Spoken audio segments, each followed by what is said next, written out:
Once, there was an elder who lived alone in a rustic cottage in the forest.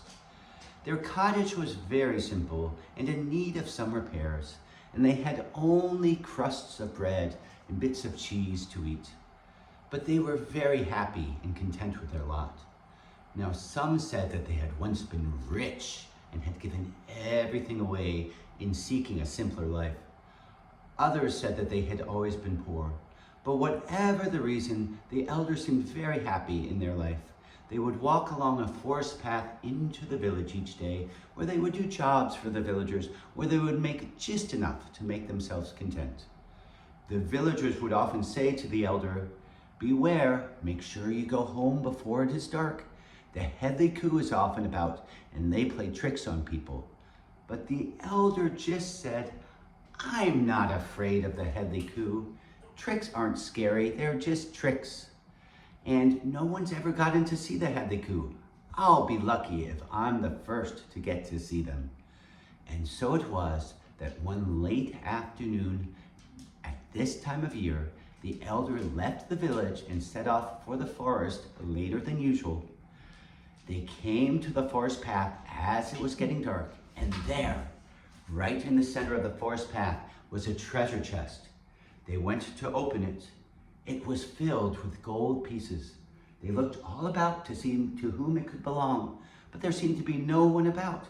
"Why, this gold must be meant for me," said the elder. "With all this gold, I can buy a great big house to live in and all sorts of good food, and I'll never have to work again." The elder was very excited, thinking of all they could do. So they went to pick up the treasure to carry the gold home. But gold is very, very, very heavy, and the elder could not lift the treasure chest. Fortunately, the elder was wearing a scarf, so they unwound the scarf from their neck. They tied one end of the scarf around a handle on the treasure chest. They put the other end of the scarf over their shoulder, and they dragged the treasure chest along the forest path. Now they went for a while and thought, "I should make sure that no gold has fallen out." So they went to look at the treasure chest full of gold, but it was no longer a treasure chest full of gold, but instead had become a pot full of silver coins.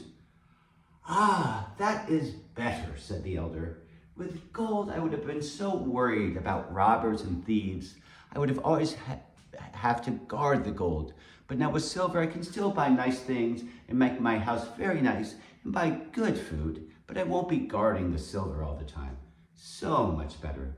So the elder went to pick up the pot full of silver coins, but even though it is not as heavy as gold, silver is still very heavy. Fortunately, their scarf was still there, so they made sure their scarf was tied tightly around a handle of the pot, and they put the other end of the scarf over their shoulder, and they dragged the pot full of silver coins behind them along the forest path. They walked for a while, and they thought, I should make sure no silver coins have fallen out. So they went to look at the pot full of silver, but it was no longer a pot full of silver, but it was instead a great lump of iron. "Ah," said the elder, "this is so much better. With silver, I would have still been so worried about robbers and thieves, but this iron will be quite useful. I can make nails and tools and all sorts of things to patch up my cottage, so it will be all so good to live in. This is so much better, and I will live so happy with this iron."